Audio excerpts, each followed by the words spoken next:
I hope that the comments I'm about to make will not offend the questioner too much and some people around here. I think there is a fundamental misstatement of the issue in the question.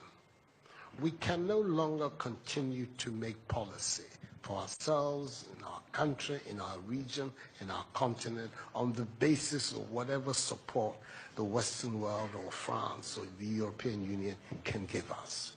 It will not work. It has not worked, and it will not work.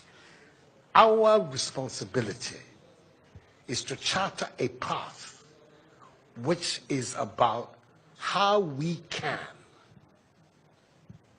develop our nations ourselves.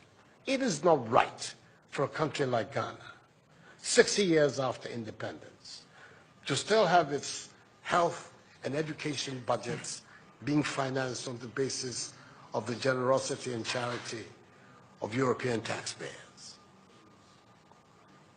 By now, we should be able to finance our basic needs ourselves. And if we are going to look at the next 60 years as a period of transition, a period whereby we can stand on our own feet, our perspective has not to be what the French taxpayer decides to do with whatever surpluses that they have in France. They're welcome. They're appreciated. Whatever interventions that the French taxpayer through their governments make to us are appreciated. We're not going to lick a gift horse in the mouth. But this continent, with all that has happened, is still today the repository of at least 30% of the most important minerals of the world. It is a continent of vast, arable and fertile lands. It has the youngest population of any of the continents in the world. So it has the energy and the dynamism. We have seen it. These young men who are showing so much resilience and ingenuity in crossing the Sahara, finding ways to go across with rickety boats across the Mediterranean to really, those energies, we want to have those energies working inside our countries. And we're going to have those energies working in our countries if we begin to build systems that tell the young people of our country that their hopes, their opportunity are right here with us. Migration and the movement of people is being presented in a manner which suggests that somehow it's a new phenomenon. There's nothing new about it. It's as old as man, the movement of people. And it has always been linked to the same thing. The failure of where you are to provide you with an opportunity, so you move somewhere else. Those of you who are familiar with 19th century European history would know that the biggest wave of immigration in 19th century Europe, the latter part of it, came from Ireland and from Italy. Waves upon waves, generations of Italians and the Irish people left their countries to seek the American paradise, largely because Ireland was not working, Italy was not working. Today, you don't hear it. Italian young people are in Italy. Irish young people are in Ireland. We want young Africans to stay in Africa. And how are they?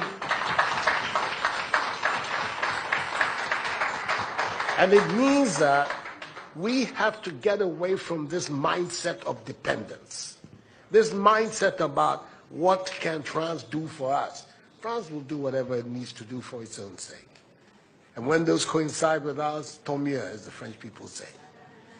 But our main responsibility as leaders, as citizens, is what we need to do to grow our own countries. What are the institutions that work, that will allow us to have good governance, to have accountable governance, to make sure that the monies that are placed at the disposal of leaders are used for the interests of the state and not for those of the leaders, to have systems that allow for accountability, that allow for diversity, that allow for people to be able to express themselves and contribute to fashioning the public will and the public interest.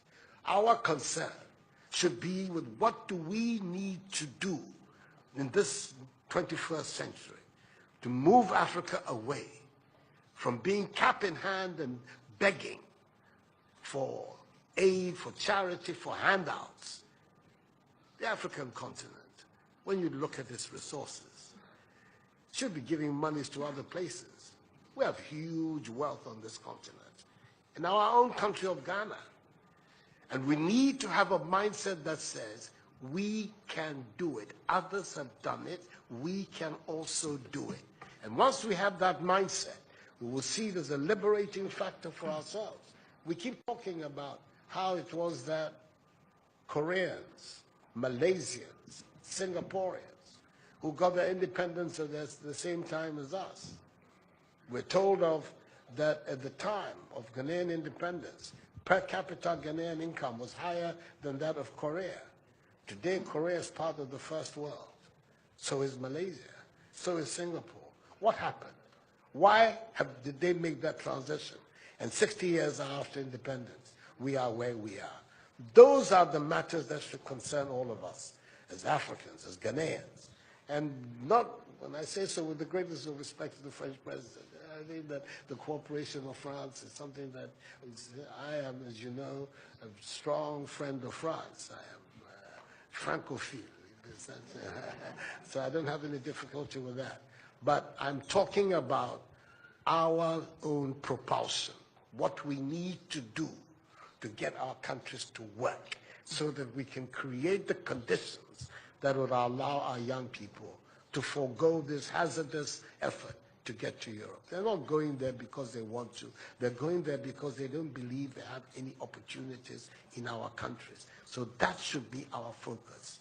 And I believe that with that if we change that mindset of dependence, that mindset which is contingent on aid and charity, we would see that in the decades ahead of us, the full flowering of the African peoples would take place. And that new African personality that was talked about at the time of our independence will become real and imminent in our time. That's what I'm saying. I hope that I'm not upsetting the questioner or even some of my friends who are here. But these are my strongly held beliefs. And that is the reason why I've adopted as the slogan of my presidency, of my period in the Supreme Office of Ghana, that we want to build a Ghana beyond aid, a Ghana which is independent, which is self-sufficient, that is capable of standing on its own feet and building its own life. We can do it if we have the correct mindset to do so.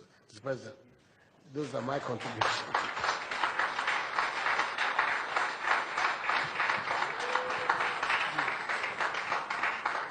Si vous aviez besoin d'avoir la preuve qu'une nouvelle génération de leaders en Afrique croit dans une nouvelle histoire pour l'avenir et la jeunesse, vous venez de l'avoir.